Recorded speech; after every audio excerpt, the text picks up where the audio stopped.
brother. I got a natural high. A supernatural high. Oh, you got a supernatural high, huh? Oh, Snoop, you're not fooling anyone.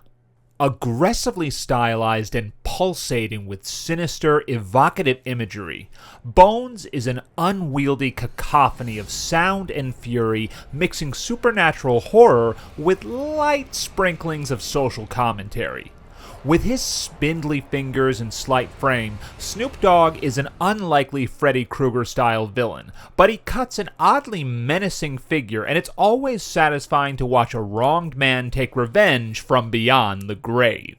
If the movie around him weren't full of shallow, underwritten, broad-stroke characters and unrealistic plot mechanics, the visual razzle-dazzle by ace cinematographer-turned-director Ernest Dickerson might have saved Bones from its fate as an over-edited mess with a terrifically nasty sense of humor.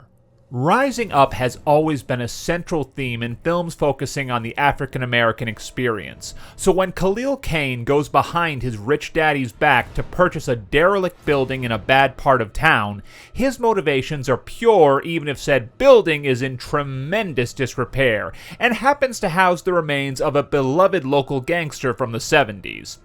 The film clunkily attempts to weave a legend around Dogg's Jimmy Bones, complete with a misremembered rhyme a la 1-2 Freddy's Coming for You.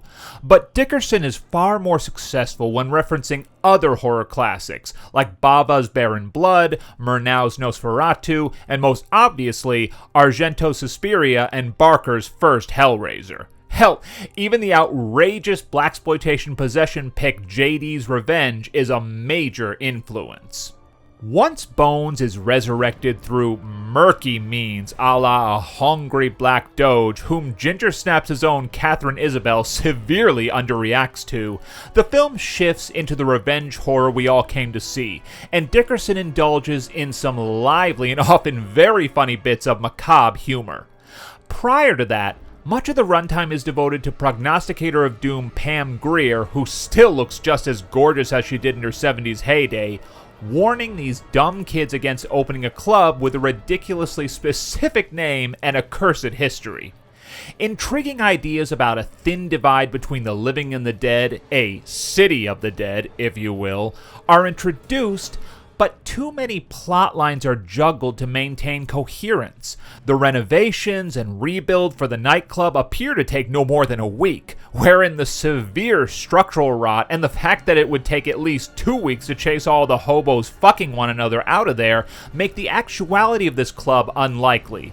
The fact that they're unconcerned about the floor literally throbbing and the pipes dripping blood tells you all you need to know about the intelligence of these would-be entrepreneurs. Dickerson delivers fabulous imagery, like a silvery mass of rotting corpses, but the caffeinated cutting feels like studio interference. Worth a watch, but leave your brain at home. Those stairs should take us to the second floor. Yep. Most of them do. Thanks for listening, you jive turkeys. Plenty more scary stuff coming up, so stay tuned and have a happy Halloween.